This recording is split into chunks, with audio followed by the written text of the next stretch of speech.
Join అయ్యారు. Sir మీరు లేటెస్ట్గా వచ్చినట్టే డిబేట్కి, ఎందుకంటే బహుశా కన్వీనర్ ఏర్పాట్లకు సంబంధించి కన్వీనర్ చైర్ ఎక్కడేయాలి ఏంటి ఢిల్లీలో ఇండియా కార్యాలయం తీసుకునే దాని మీద మిమ్మల్ని కూడా పిలిచారేమో, అందుకని ఆలస్యమైంది మీరు అక్కడి నుంచి వచ్చేప్పటికి. సో చంద్రబాబు గారు ఎన్డీఏ కన్వీనర్ కాబోతున్నారు. ఆయనకు హోంవర్క్ ఆల్రెడీ బీజేపీ ఇచ్చేసింది.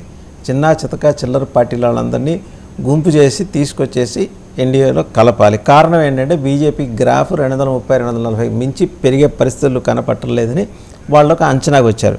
రామ్ కుమార్ గారు ఇంతకుముందే దీని మీద విభేదించారు, మళ్ళీ విభేదిస్తారు మళ్ళీ రౌండ్ వచ్చినప్పుడు, మళ్ళీ అప్పుడు మాట్లాడదాం. మీరైతే ఏంటంటే ప్రిపేర్డ్గా ఉండాలి. ఇంకా ఆయన సేవలు ఢిల్లీలోనే ఎక్కువ ఉంటాయి. ఈ అలిగే వాళ్ళని తర్వాత ఆగ్రహించే వాళ్ళని వీళ్ళందరినీ బొజ్జగించి ఢిల్లీలో తీసుకెళ్ళి కూర్చోబెట్టి గవర్నమెంట్ ఫామ్ చేసేదాకా చంద్రబాబు గారికి పెద్ద టాస్క్. స్టేట్లో మరి ఇంకా వేరే వాళ్ళకి బాధ్యతలు అప్పచెప్పాల్సిన పరిస్థితి. మీరేమంటారు? ఆల్మోస్ట్ కన్ఫర్మ్డ్ న్యూస్ ఇది. చౌదరి గారు.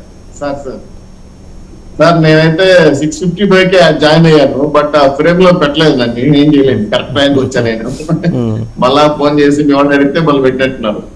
మొదట వాసుదేవన్ గారు, మీకు ప్యానల్ లో ఉన్న బీజేపీ నేత రామ్ కుమార్ గారికి, వైఎస్ఆర్సీపీ నేత సోదరుడు వేణుగోపాల్ గారికి, అలాగే కె మూర్తి గారు, సార్ అనలిస్ట్ ఉన్నారు వేస్తారు, వారికి కూడా నమస్కారం. మీరు అన్నట్టే భారతదేశంలో వేగంగా రాజకీయ పరిణామాలతో పాటు రేపు జూన్ 1వ తారీఖున 7వ దశ పోలింగ్ కూడా పూర్తి అయ్యేట్టుగా ఉంది. ఆల్మోస్ట్ ఆల్ 4వ తారీఖు రిజల్ట్ దగ్గరగా. ఎన్డీఏ కుటుంబంలో ఉన్న మిత్రులు, ఎన్డీఏ మిత్రులు ఇవన్నీ కలుపుకున్నప్పుడు రాష్ట్ర వ్యాప్తంగా దేశవ్యాప్తంగా వాళ్ళ ఒక పథకం ప్రకారం అమిత్ షా గారు కానీ, మోడీ గారు కానీ, నడ్డా గారు కానీ భారీగా మెజార్టీ రావాలి, 400+ అయితే మనకు స్టాండర్డ్ గవర్నమెంట్స్ ఉంటాయనే విధంగా వాళ్ళు ప్రచారం చేశారు. ఆ విధంగా ఎంపీలని, అలాగే ఉత్తరప్రదేశ్, హర్యానా, ఛత్తీస్గఢ్, బెంగాల్, ఇట్లా ఉత్తర భారతదేశం, దక్షిణ భారతదేశం రెండు పక్కల కూడా కాన్సన్ట్రేట్ చేయడం కోసం ఒక రకంగా సుడిగాలి పట్టణం చేశారు. కొన్ని మీరు అన్నట్టు రామ్ కుమార్ అన్నట్టు 10 ఏళ్ల అధికారంలో ఉన్నారు, అక్కడక్కడ కొంత వ్యతిరేకత ఉంది కాబట్టి ఒకటే తగ్గిన దక్షిణ భారతదేశం నుంచి వాళ్ళకి ప్లస్ అయ్యే అవకాశం ఉంది. నేను దాని మీద నాకు కూడా కొంత అవగాహన ఉంది. కర్ణాటకలో కాంగ్రెస్ ఉన్నా కూడా ఇప్పుడు నెక్స్ట్ అత్యధిక ఎంపీలు గెలిచే పరిస్థితి బీజేపీ ఉంది, తెలంగాణలో అలాగే ఉంది. అలాగే వైలెన్స్ తో మనతో ఉన్న ఆంధ్రాలో కూడా వాళ్ళకి ప్లస్ అయ్యే అవకాశం ఉంది. సో ఒకటేమైనా తగ్గినా ఇక్కడ నుంచి ఆంధ్ర నుంచి దక్షిణ భారతదేశం నుంచి ప్లస్ అయ్యే అవకాశం ఉంది. కాబట్టి ఇంకో రకంగా కాంగ్రెస్ పార్టీ రాహుల్ గాంధీ గారు కానీ, ఖర్గే గారు కానీ, సోనియా గాంధీ గారు కానీ జోడయాత్ర చేశారు, అనేక అంశాలపైన ప్రభుత్వ వ్యతిరేక పోరాటం చేశారు. కానీ సత్ఫలితాలు కింది స్థాయికి తీసుకెళ్ళలేకపోయారు. అది అక్కడ ఫెయిల్యూర్స్ గా మేము ఆడుకోవాలి. అనేక సందర్భంగా కాంగ్రెస్ పార్టీ నాయకులు అధికార పార్టీ మీద మేము గెలుస్తాం, మేము కూడా 400 రీచ్ అవుతామని అనేక సందర్భంగా మాట్లాడారు. కానీ బేసికల్ గా కాంగ్రెస్ పార్టీ తెలంగాణలో రాష్ట్రం ఆలయం వెళ్ళిపోయిన తర్వాత ఆంధ్రాలో కూడా వాళ్ళు 0 కావడం, అలాగే కర్ణాటకలో అధికారంలో ఉన్నా సరే ఓటింగ్ ప్యాటర్న్ మార్చుకోలేకపోవడం అనేది వాళ్ళకి మైనస్. అది అవన్నీ కూడా ఇప్పుడు కూటమికి కలిసి వస్తున్నాయి. ఖచ్చితంగా బాబు గారు మీరు అన్నట్టు ఎన్డీఏ కన్వీనర్ అయితే 100% బీజేపీ ప్రభుత్వానికి, మన ఎన్డీఏ కూటమికి సపోర్టింగ్ గా ఏ పార్టీలు మిత్రులు కలుపుకోవాలి, ఎవరిని కలుసుకొస్తే గతంలో ప్రభుత్వం స్టాండ్ నిలబడింది అనే విషయం పైన ఆయన గతంలోనూ గుజరాల్ గానీ, అలాగే పిపి సింగ్ గారు కానీ వాజ్పేయి గవర్నమెంట్ లో స్టాండర్డింగ్ నడుపుకోవడంలో కొంత అనుభవం ఉంది. కాబట్టి ఏమో చెప్పలేం, వారు నిర్ణయం తీసుకొని ఉంటే ఆ విధంగా జరిగితే ఖచ్చితంగా బాబు గారి సేవలు ఢిల్లీలో ఉంటారు. అలాగే మీరు అన్నట్టు కొంతమంది మిత్రులు చెప్పినట్టు ఫ్యూచర్ లో రాష్ట్రపతి పోతాడా, కేంద్రంలో ఉంటాడా, రాష్ట్ర పగ్గాలు లోకేష్ అప్పచెప్తారా అనేక ఊహలు వస్తున్నాయి. నేను బుద్ధ వెంకన్న గారు కూడా రాష్ట్ర అధ్యక్ష పదవి లోకేష్ గారికి ఇవ్వాలని ఆయన డిమాండ్ పెట్టాడు. అట్లా వేగంగా రాజకీయ పరిణామాలు జరుగుతున్నాయి. పార్టీ డిసిషన్ అయితే ఇంకా రాలేదు. ఖచ్చితంగా బీజేపీ గవర్నమెంట్ కి వినూతనగా మిత్రులుగా నిలబడి మంచి ప్రోగ్రెసివ్ గా రాష్ట్ర దేశ పరిణామాలని అబ్జర్వేషన్ చేస్తూ స్టాండర్డ్ గవర్నమెంట్ చేయడానికి 400+ అవుతుందనే నమ్మకం మాకు ఉంది సార్. ఎందుకంటే మీరు అన్నట్టు అక్కడక్కడ వ్యతిరేకత ఉండొచ్చు, కానీ 400 సీట్లు కొట్టేదానికి ఎన్డీఏ ప్రభుత్వం మంచి ఊహంగా ముందుకెళ్తా ఉంది. మిత్రులు కూడా సహకరిస్తున్నారు.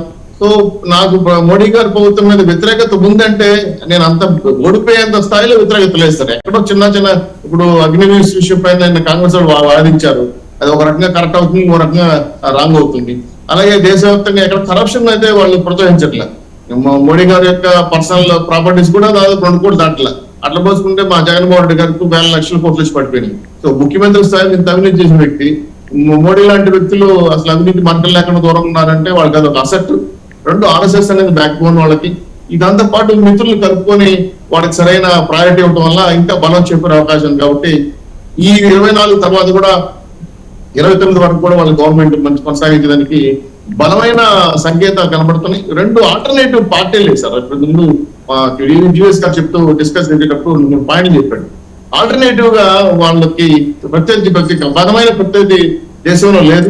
కాకపోవడానికి కారణం ఏంటంటే వాళ్ళు అనుకున్న విధానాలు బీజేపీ బలపడడానికి వీళ్ళు అనుసరించిన విధానాలు. కాబట్టి దాన్ని ఒక బీజేపీ గొప్పతనంగానే భావించాలి.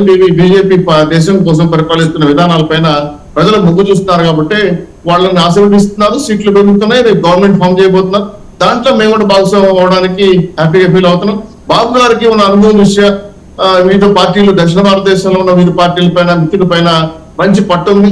ఎవరైనా కాదనకుండా సపోర్ట్ ఇవ్వడానికి అవకాశం ఉంది. కాబట్టి ఎవరికి ఏ అవసరం వచ్చినా సరే పలికి ఎన్డీఏ ప్రభుత్వాన్ని బలోపేతం చేయడం కోసం తెలుగుదేశం పార్టీ అధ్యక్షుడికి అవకాశం వస్తే ఖచ్చితంగా సేవ చేస్తారు. ఆయన చేసి దేశం కోసం ఆయన పదవులు కూడా ఆశించకుండా గతంలో ఎలా పనిచేశాడు, ఏ విధంగా రాజకీయాలు నడిపాడు 2 విషయాలు మనం చూశారు. మీరు అన్ని అనుభవమైన జర్నలిస్టులు కాబట్టి నిజంగా శ్రీనివాస్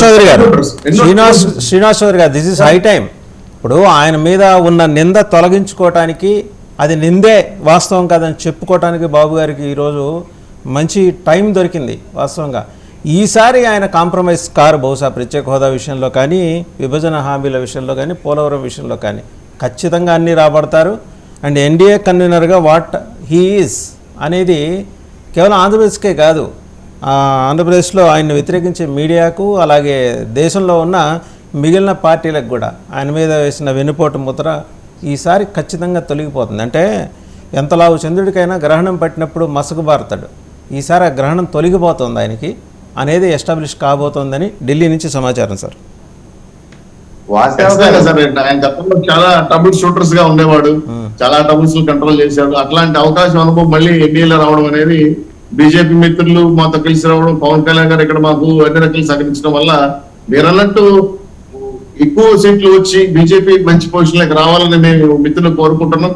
ఏ ఇబ్బంది వచ్చినా పూర్తి స్థాయిలో సహకారం అందించడానికి బాబు గారు అయితే 100% ఎన్డీఏ కూటమికి అనుకూలంగా పనిచేయడం కోసం ఎక్కడైనా హెచ్చుతగ్గులు, అలాగే సీట్లు పరపంగా ఇబ్బందులు అయితే మిత్రులతో విభేదాలు సూచన వచ్చినా కూడా ఆయన లీడ్ చేయగలిగిన అనుభవం కలిగిన నాయకుడు. గతంలో మేము చూశారు కొన్ని పార్టీలు ఇబ్బంది వచ్చినప్పుడు. అలాగే ఎప్పుడైతే స్థానికంగా ఉన్న పార్టీలు సపోర్ట్ చేయడం వల్ల ఇంకా భవిష్యత్తులో మళ్ళీ బ్రహ్మాండంగా పరిపాలించడం కోసం మీరు అన్నట్టు ఆంధ్ర రాష్ట్ర ప్రయోజనాల కోసం కూడా బాబు గారు ప్రయత్నం చేస్తారు. దాంట్లో సత్ఫలితాలు ఆల్రెడీ బీజేపీ, జనసేన ఉమ్మడి మేనిఫెస్టోలో చాలా వరకు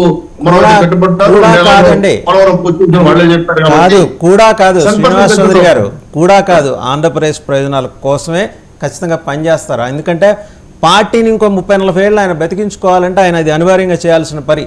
సో ఆయన ఓకే రాజకీయంగా ఆయన తర్వాత రిటైర్ అవుతారేమో కానీ, అంటే వేరే ఉన్నత స్థానంకి వెళ్ళటం కోసం రిటైర్ అవ్వచ్చు, అంటే యాక్టివ్ పాలిటిక్స్ నుంచి. బట్ పార్టీ నిలబడాలి అంటే అనివార్యంగా ఆయన చేసి తీరుతారు.